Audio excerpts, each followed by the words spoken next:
A lo largo del siglo XIX, los imperios murieron y también nacieron. Nacía, por ejemplo, la emergente potencia norteamericana y desfallecía el Imperio español. A lo largo del siglo XIX se perdieron las colonias americanas, primero continentales y finalizando ese siglo, las insulares e incluso el archipiélago de las Filipinas, Cuba, Puerto Rico, Guam. En definitiva, el Imperio español se desmoronaba. Comenzaba la crisis más severa a la que se había enfrentado nuestro país. Lo único positivo, que el pesar se trasladó a las hojas en blanco, y nació toda una generación literaria, la del 98. Pero cabe rendir homenaje a esos héroes que murieron en tierras lejanas, defendiendo su bandera, defendiendo su país, y muchos muriendo porque no tenían las 2000 pesetas necesarias para librarse del servicio militar. Porque fue una guerra injusta, en todos los sentidos. Pero sí que es cierto que miles de españoles salieron de sus huertas, de sus fábricas, de sus pueblos, de sus aldeas, simplemente por el hecho de ser pobres. Y por eso, solo por eso, fueron a la guerra y murieron en ella. Hoy rendimos homenaje a nuestros héroes del 98.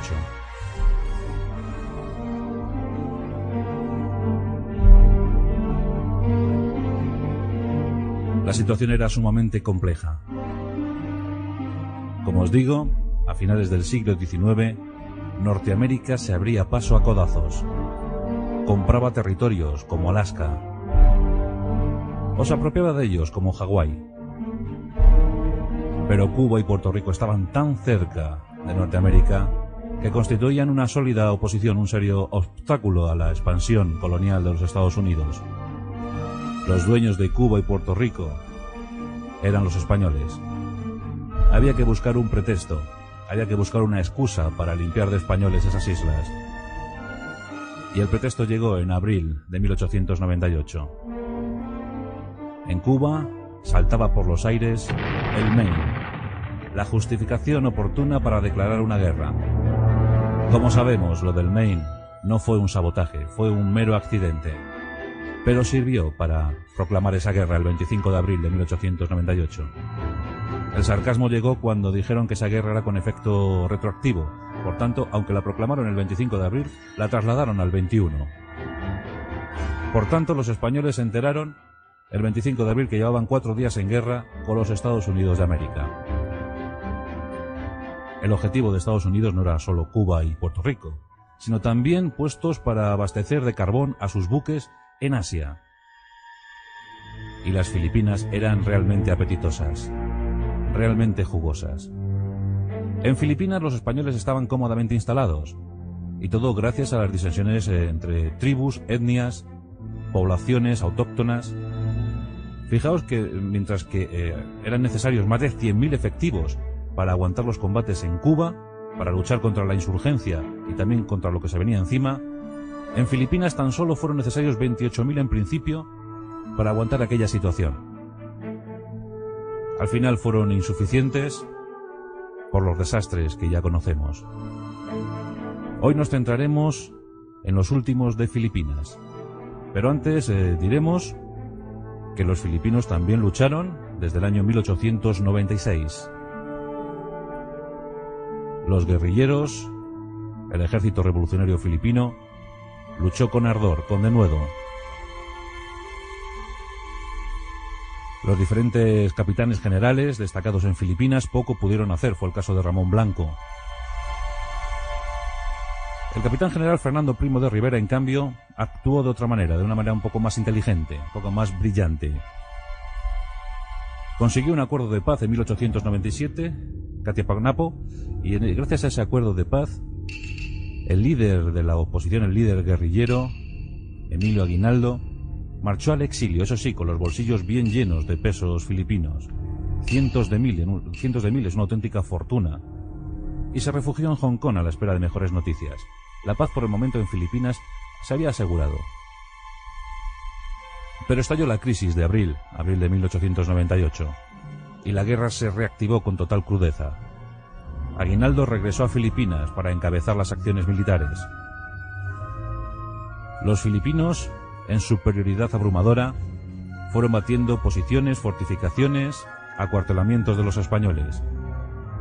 Los 28.000 efectivos allí desplazados ya no eran suficientes para repeler todo el ataque de los filipinos, bien apoyados desde la costa por los buques norteamericanos. Finalmente llegó el desastre de Cavite. Toda la flota española fue hundida en tan solo hora y media. Un auténtico desastre con más de 400 bajas. Por su parte, los norteamericanos apenas tuvieron 8 heridos. En una hora y media se habían esfumado todas las esperanzas en el Pacífico para España. Sin suministros, sin posibilidad de escapar ni de recibir refuerzos, los españoles solo tuvieron que capitular. Llegaría la capitulación tarde o temprano. Pero aún así se produjeron hechos asombrosos, hechos que desconcertaron a todos.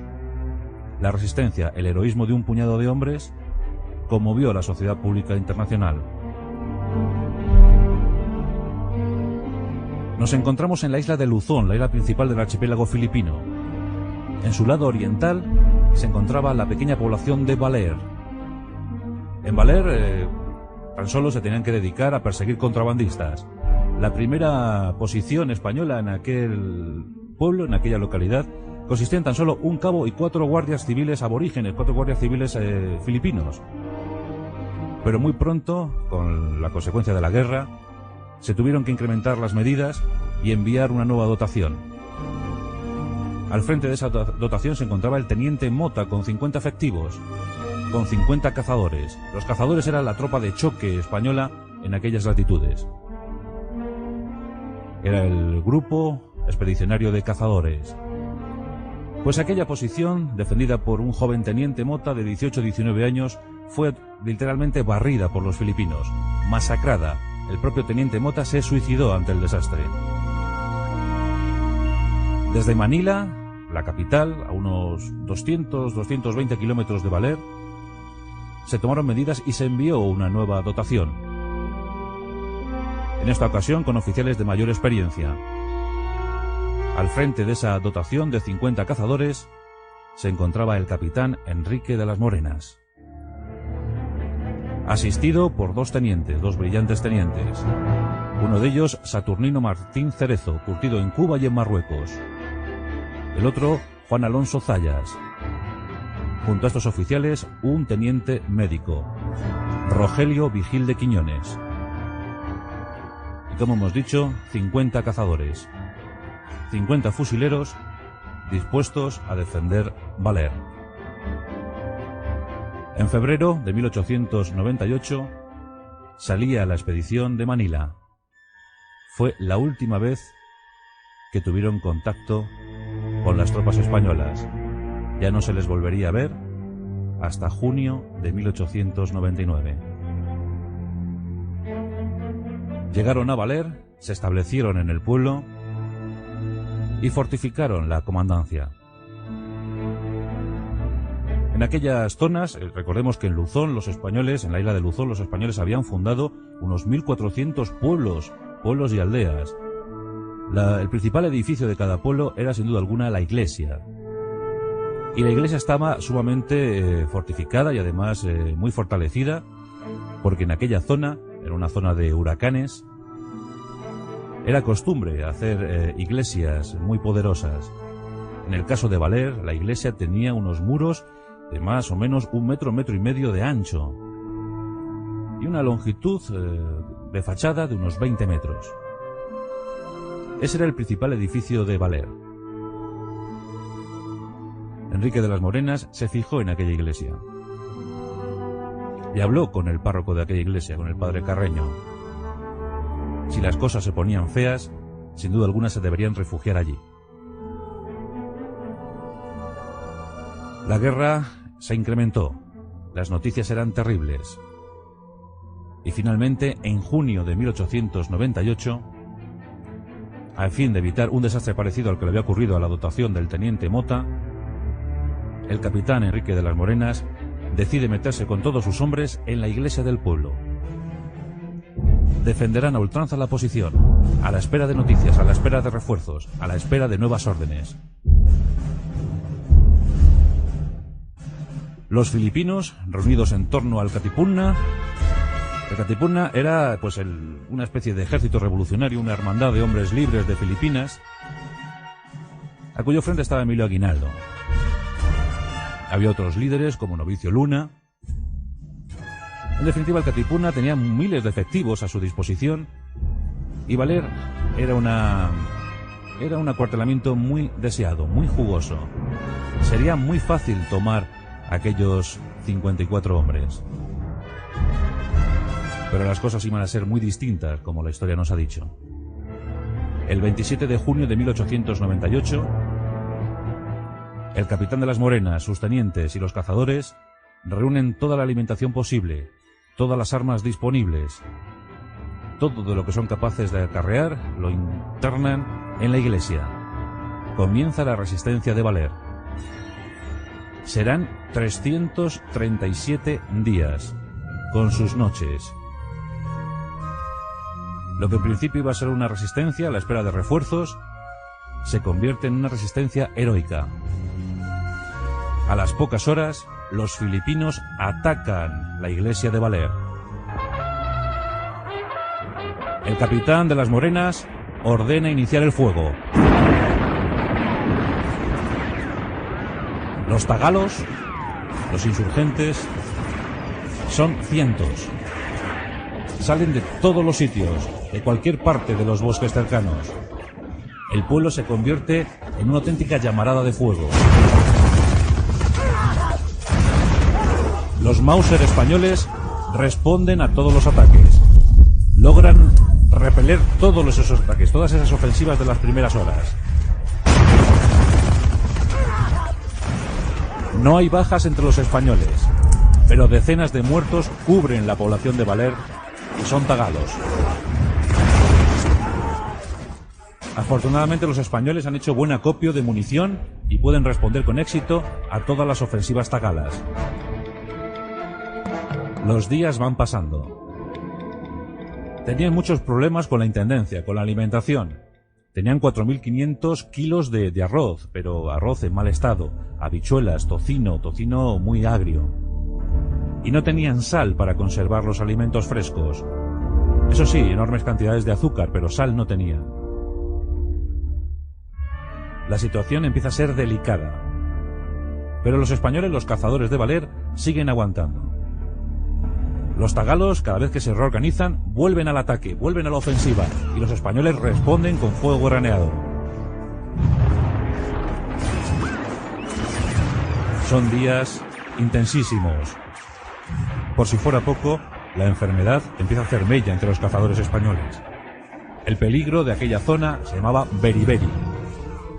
Muchos soldados se ven presos del beriberi, pero también de la disentería. El capitán de las Morenas se desespera.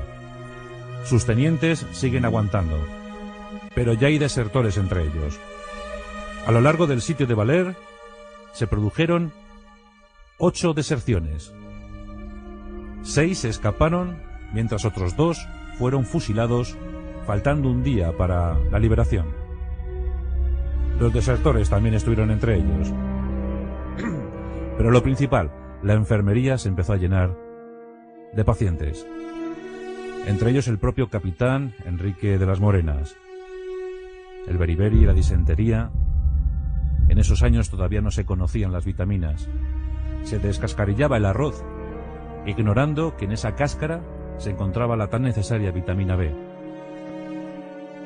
Se comía lo que se podía. Cuando empezaron a escasear las raciones de carne, utilizaban latas de carne en conserva que venían de Australia, empezaron a tomar otro tipo de carne. Lagartijas, ratas, serpientes, todo lo que se movía era apto para el consumo.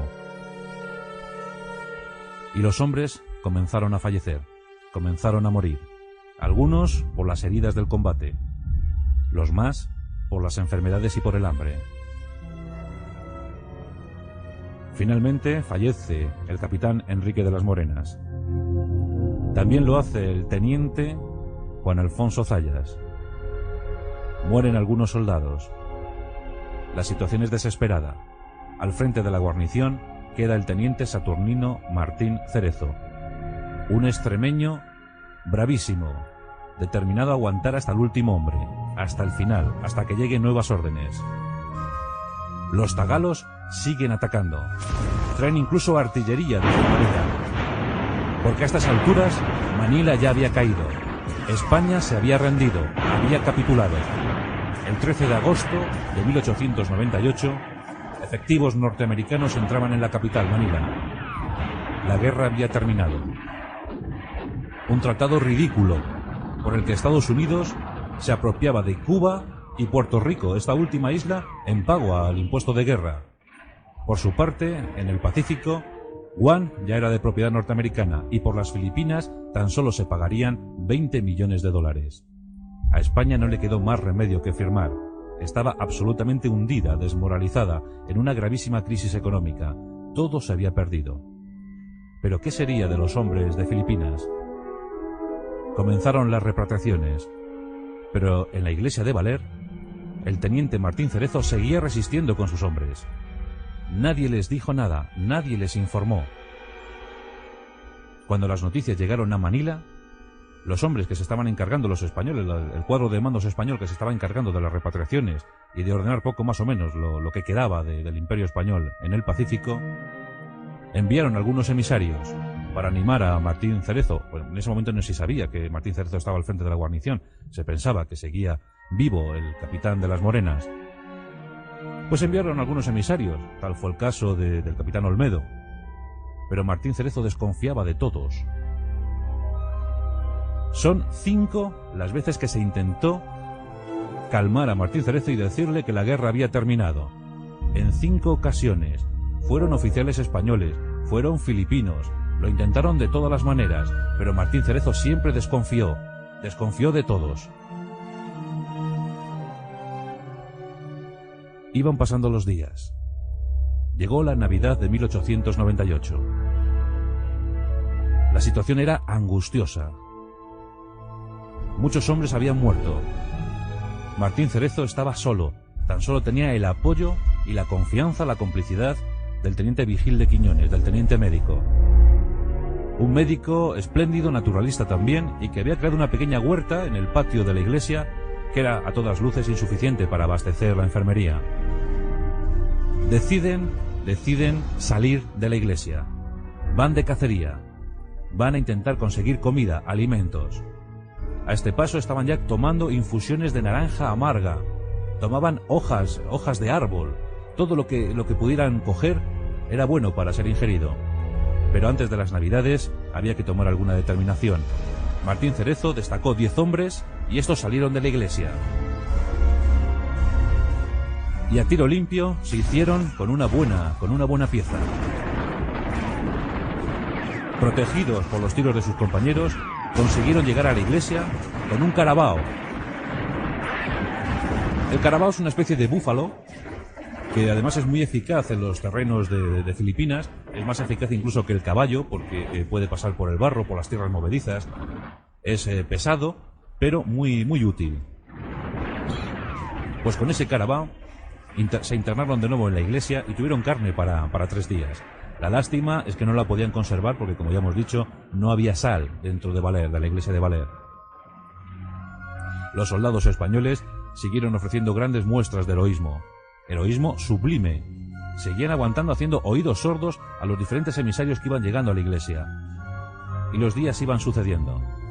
La guerra había terminado, pero ahora los filipinos luchaban contra los norteamericanos. Se sentían engañados y luchaban por su independencia.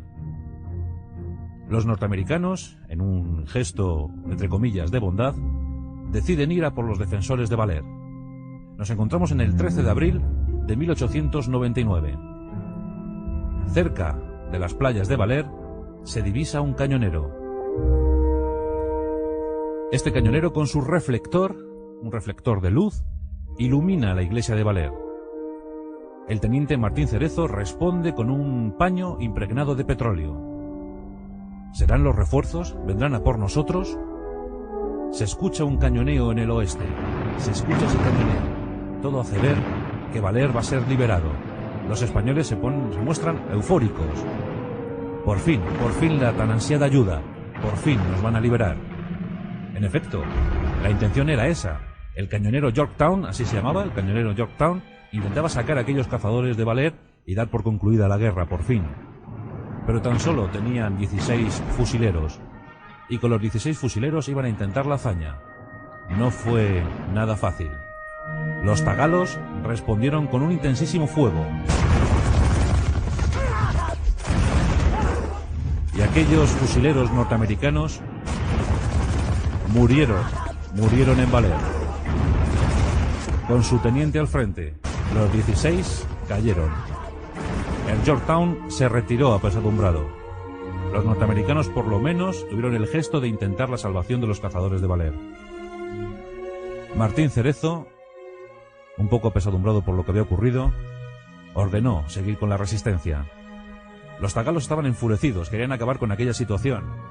Ellos estaban luchando ya contra los norteamericanos y aquello de los españoles era un amargo vestigio del pasado. Pero allí seguían, con la bandera clavada y empeñados en una defensa a ultranza, hasta el final, hasta el último hombre. Eso si no llegaban nuevas órdenes, nuevas noticias desde Manila. Finalmente, llegaron noticias. El teniente coronel Aguilar llegaba desde Manila y llegaba a bordo de un cañonero, el Uranus. Martín Cerezo vio ya la llegada del barco, pero ya en ese momento la paranoia lo cubría todo. Estaba harto y estaba seguramente envuelto por el delirio de la guerra, por el delirio del encierro, y creyó ver en el Uranus, en aquel cañonero, un lanchón tagalo, un lanchón filipino, que lo habían camuflado y era una treta, un engaño para que salieran de la iglesia y de esa manera ser masacrados. El teniente coronel Aguilar se desespera. Pero ¿cómo puedo hacerle entrar en razones? ¿Cómo puedo convencerle de que la guerra ha terminado y que España ya no tiene nada que hacer en las Filipinas, que ya no son de nuestra propiedad, ahora son norteamericanas? Martín Cerezo sigue ofuscado y se niega a salir de la iglesia. El teniente coronel Aguilar le suministra unos periódicos, entre ellos El Imparcial. Le conmina que lea esos periódicos, a que se haga cargo de la realidad, que asuma la realidad. Y Martín Cerezo lee los periódicos. Antes, el 1 de junio, había ordenado el fusilamiento de los dos que habían intentado desertar. Son fusilados.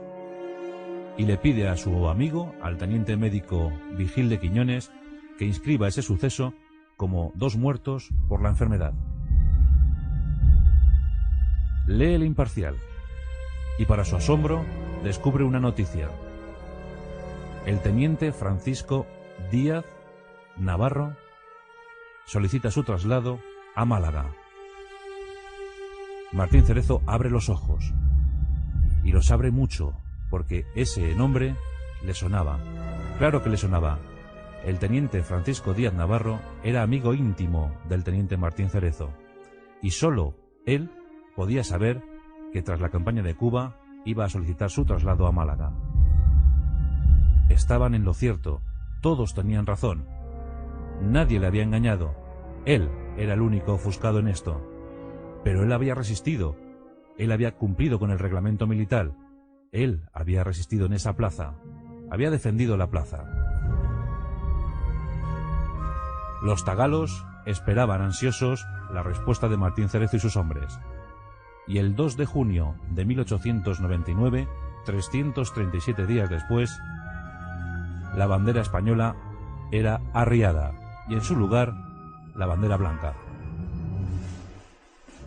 Aún así, Martín Cerezo quiso negociar la rendición y firmó una rendición muy honrosa, más incluso de la que habían firmado sus oficiales o superiores en Manila unos meses antes.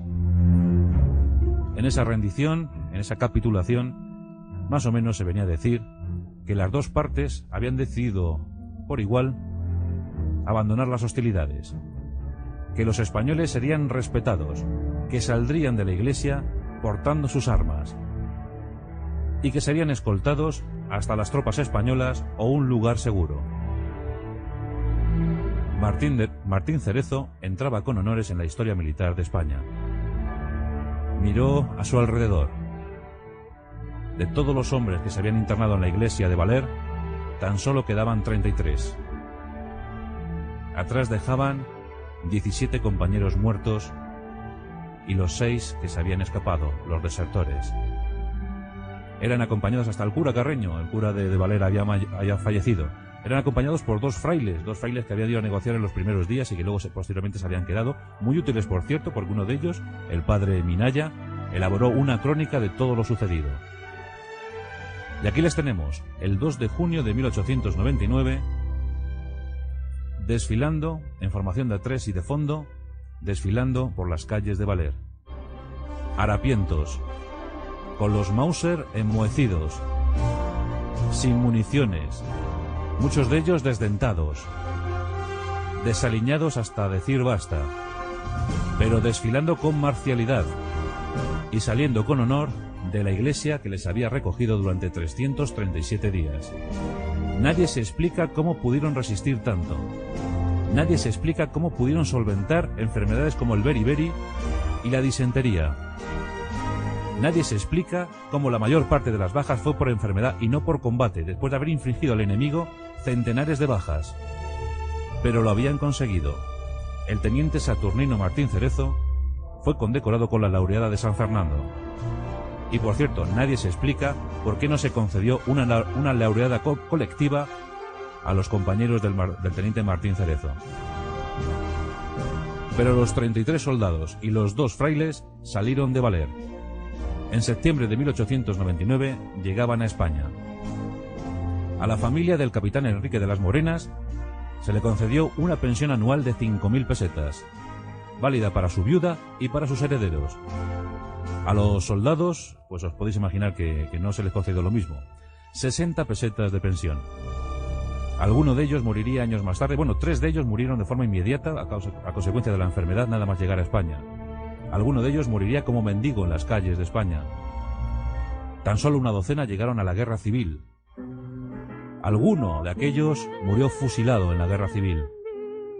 En cuanto al teniente Saturnino Martín Cerezo, llegó al cargo, al rango de general.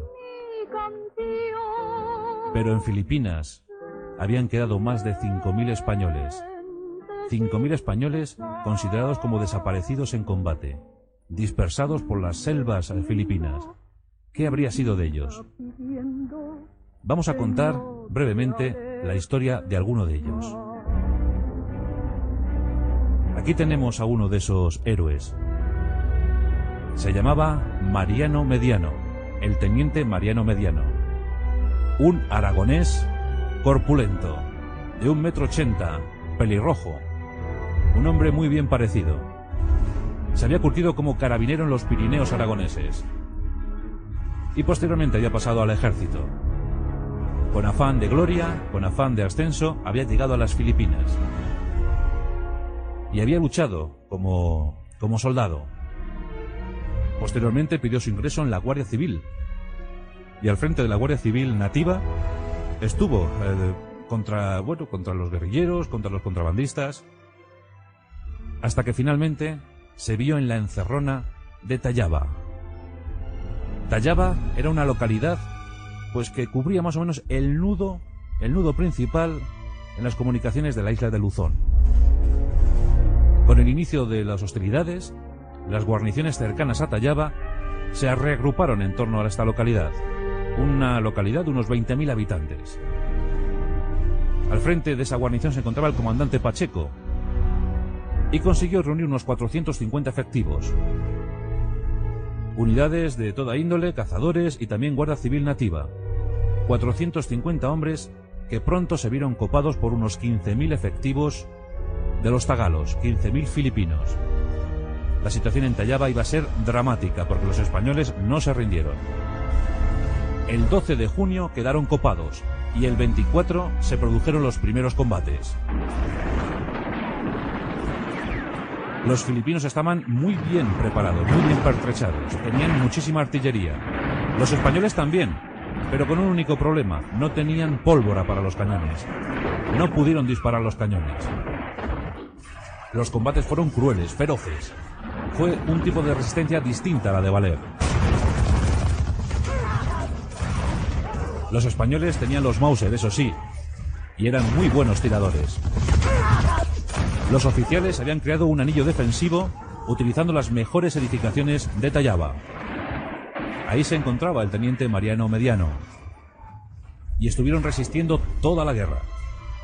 Los ataques eran incesantes, tremendos, feroces, crueles. La población de Tayaba había huido. 20.000 filipinos habían huido en una sola noche. Solo habían quedado los 450 españoles y algunas tropas auxiliares. Día tras día, las balas se cruzaron. Y finalmente, el 15 de agosto de 1898, Tayaba se rendía. Los filipinos habían perdido 1.500 hombres, 1.500 muertos en el contingente filipino. Los españoles, de los 450 que eran, se entregaron 175 soldados y 20 oficiales. Más de 200 muertos habían tenido en aquellos días. Uno de los prisioneros era el teniente Mariano Mediano. Y esta es la tragedia del ejército español. Ya os digo que más de 5.000 españoles quedaron en esta situación. Heridos, prisioneros, aislados, olvidados. España no se quiso hacer cargo de ellos. Se olvidó casi totalmente de ellos. Y quedaron recluidos en campos de concentración. Sirvieron como esclavos a los nuevos amos filipinos. Los hombres del comandante Pacheco intentaron escapar para advertir de lo que les había ocurrido, llegar a Manila, pero en Manila la situación no estaba para esos bollos. Las tentativas de escapada finalmente dieron con la captura de todos los evadidos y fueron internados en cuevas miserables, en cuevas donde cuando crecía el río ahogaba literalmente a los prisioneros. Curiosamente, el teniente Mariano Mediano se salvó por su altura, 1,80 m, inusual para la época, y gracias a eso y gracias a que los compañeros se aferraban a él, se sujetaban a él, consiguieron salvar la vida en numerosas ocasiones. Él, en concreto, estuvo ante un pelotón de fusilamiento en 3 ocasiones. Había jurado no cortarse la barba hasta ser liberado, y su aspecto asemejaba al de un fraile, y los filipinos odiaban a los frailes, les echaban la culpa de todos los males que habían ocurrido en Filipinas. Fueron a fusilarlo, y él aseguró que no era un fraile, que era un soldado, que era un militar español. Los filipinos no le creyeron, y cuando estaban a punto de dar la orden de fuego, la suerte, la casualidad, quiso que el teniente Mediano sacara su anillo de bodas, un anillo que había guardado hasta entonces para que no se lo robaran. Sacó el anillo y lo besó, elevando su último pensamiento a su mujer y a sus 2 hijos. Los filipinos vieron el gesto y, conmovidos, vaya usted a saber por qué, le perdonaron la vida. Finalmente, los supervivientes de Tayaba fueron llevados a una localidad llamada Rosario, y allí estaban, en enero del año 1900. Ya habían pasado algunos meses después del fin de la guerra. Fijaos que el Acuerdo de París se firmó en 1898. Pues algunos consiguieron escapar de ese campo de concentración de Rosario y advirtieron a un regimiento de voluntarios norteamericanos sobre la presencia de militares españoles en Rosario. Los norteamericanos, en guerra con los filipinos, no tenían como objetivo militar Rosario, pero una treta de un español muy avispado consiguió desorientar a los norteamericanos y provocó que estos, al asalto de la caballería, liberaran Rosario. De esta manera, la caballería norteamericana, el 38 Regimiento de Voluntarios Norteamericanos, liberaron un campo de concentración en el que estaban cientos de españoles. Así, la caballería siempre al ataque. Lo que no hicieron las autoridades españolas, para vergüenza nuestra, lo resolvieron al final los que nos habían quitado las Filipinas. Y así terminaba la historia de aquellos españoles. De miles de ellos no se volvió a saber. Otros regresaron a casa. pero recibieron la vergüenza, la humillación de la derrota. Tan solo Martín Cerezo y pocos más fueron recibidos en casa con honores. Miles de muertos en Cuba, miles de muertos en Filipinas, y todo perdido, y la grave crisis del 98 para España. Pero bien merecen unos minutos esos héroes de Valer, esos cazadores de Valer. Años más tarde, en esa misma zona, se rodaba una película. Esa película llevaba por título Apocalipsis Now.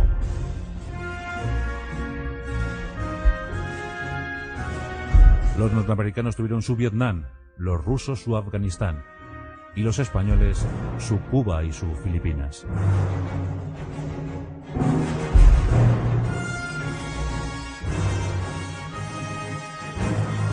La Rosa de los Vientos, con Juan Antonio Cebrián, en Onda Cero.